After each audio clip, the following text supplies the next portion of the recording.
ప్రియమైన వాళ్ళారా, క్రీస్తునామంలో అందరికి వందనాలు. మరి ఈ దినం కొరకైన మన యొక్క బైబిల్ వాక్య ధ్యానము ఇర్మియా గ్రంథములో నుంచి ఒక వచనం చదువుతానండి. ఇర్మియా గ్రంథము 48వ అధ్యాయము 10వ వచనం. యెహోవా కార్యమును అశ్రద్ధగా చేయవాడు శాపగ్రస్తుడగును అగునుగాక. యెహోవా కార్యమును అశ్రద్ధగా చేయవాడు శాపగ్రస్తుడగునుగాక అంటున్నాడు. కాబట్టి cursed be that he that doeth the work of God, how deceitfully. So how మనం ఎట్లాగ చేయాలా అనేటువంటి దేవుని యొక్క పనిని, దేవుని పిల్లలుగా ఆయన యొక్క పనిని లేక ఆయన యొక్క పరిచర్యను ఎట్లాగా మనం చేయాలా, ఏ విధంగా మనం అనుసరించాలా అనే కార్యాన్ని గురించి ఇక్కడ మనకు బయలుపరచబడుతుంది. ఆ విషయమై మరి చూసినట్లయితే ఎట్లాగా అశ్రద్ధగా చేయవాడు అనేటువంటిది, మరి మోసకరముగా చేయవాడు అనే అర్థం వస్తుంది. ఇంగ్లీష్లో డిసిట్ఫుల్ అనేటువంటి కార్యం.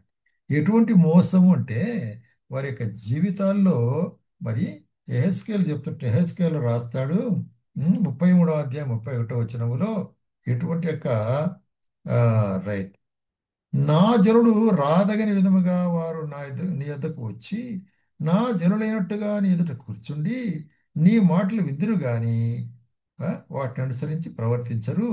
వారు నోటితో ఎంతో ప్రేమను కనపరుచుదురు గాని వారి హృదయము లాభమును అపేక్షించున్నది. చూడండి, దేవుని సన్నిధికి వచ్చినటువంటి ప్రజల యొక్క పరిస్థితిని గురించి ఇక్కడ ఏం చెప్తున్నానంటే, నా జనులు రాదగిన విధముగా రాకుండా నా జనులైనట్టుగా మీద కూర్చొని మాటలు విన్నట్టుగా వింటూ అయితే దాన్ని వారి ప్రకారం ప్రవర్తించరు. అయితే ఏం చూస్తున్నారు అక్కడ? వారు నోటితో ఎంతో ప్రేమ కనపరుస్తారు, అయితే హృదయంలో ఏముంది? నాకేంటి? ఆ? కదా, కొంతమంది చెప్తారు కదా, ఈ పని చేస్తే నాకేంటి అన్నట్టు, ఏదైనా లాభం ఉందా అనేటువంటి. చూడండి, దీన్ని ఏమిటంటే మోసకరమైన జీవితం అనేటువంటి దీన్ని ఖండెం చేస్తున్నాడు.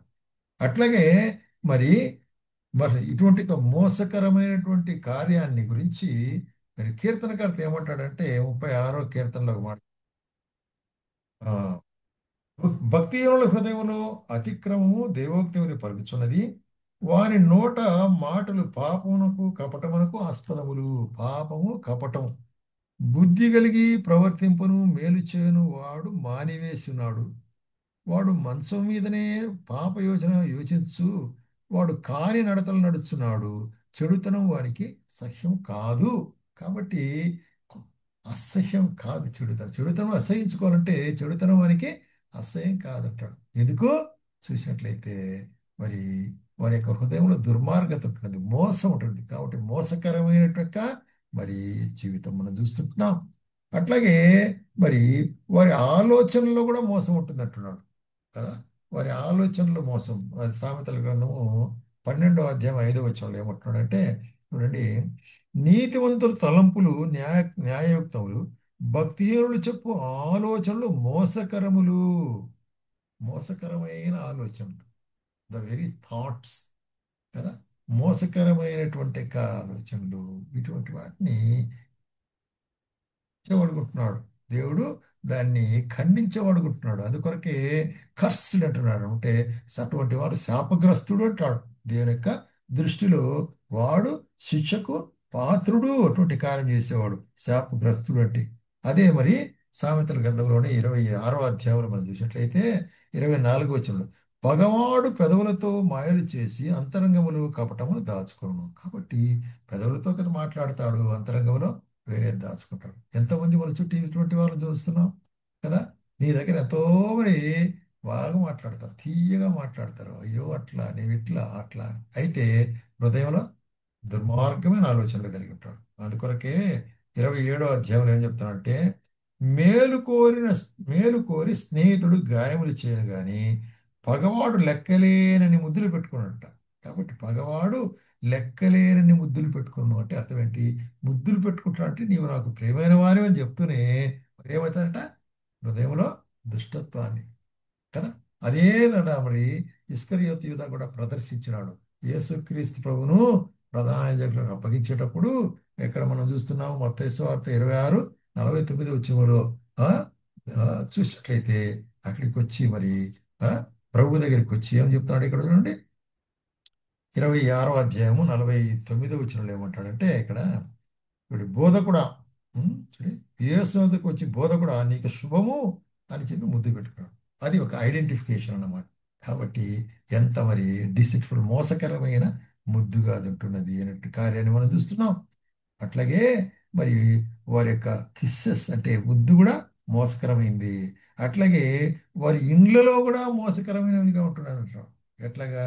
ఇర్మియా గ్రంథం 5వ అధ్యాయంలో మనం గమనించినట్లయితే, ఇర్మియా గ్రంథము 5వ అధ్యాయము 26, 27 వచనాల్లో మనం చూస్తున్నట్లయితే ఏమంటాడు చూడండి. నా జనులు దుష్టులుగా ఉన్నారు, పక్షులు వేట పక్షులు వేటకాండ్ర ఆ, పొంచి ఉండినట్లు వారు పొంచి ఉందురు, వారు బోను పెట్టుదురు, మనుషులను పట్టుకుందరు. పంజరం పిట్టలతో నిండి ఉండినట్లు వారి ఇండ్లు కపటముతో నిండి ఉన్నవి. దాని చేతనే వారు గొప్పవారు ఐశ్వర్యవంతులగుదురు. కాబట్టి కపటముతో నిండి ఉండరు. ఇళ్లలో కపటం ఉంటున్నది వారి యొక్క నివసించే మరి ఇళ్లలో కపటం ఉంటుంది. అట్లాగే వారి హృదయంలో కపటం ఉంటున్నది అనే కార్యాన్ని కూడా మనం చూస్తున్నాం. చూసినట్లయితే నాశకరమైనది, అది ఘోరమైన వ్యాధి గలది అనేటువంటి కార్యాన్ని మనము ఇర్మియా గ్రంథం 17వ అధ్యాయం 9వ వచనం చూస్తాను. ఎంత ఘోరమైన వ్యాధి అంటే దాని గురించి ఏం చెప్తాడు?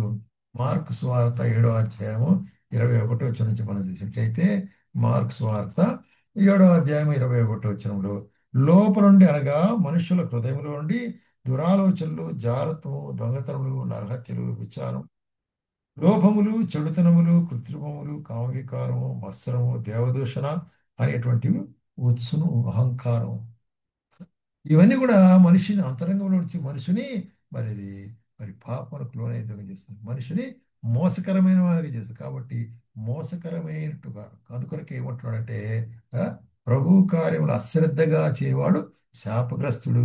అశ్రద్ధగా లేక మోసకరముగా లేక సెల్ఫిష్ బెనిఫిట్స్ కొరకు చేస్తే వారికి శాపం ఉంటుంది. కాబట్టి దేవుడు ప్రతి ఒక్కరికి వారి వారి లెక్క తీర్చేస్తాడు.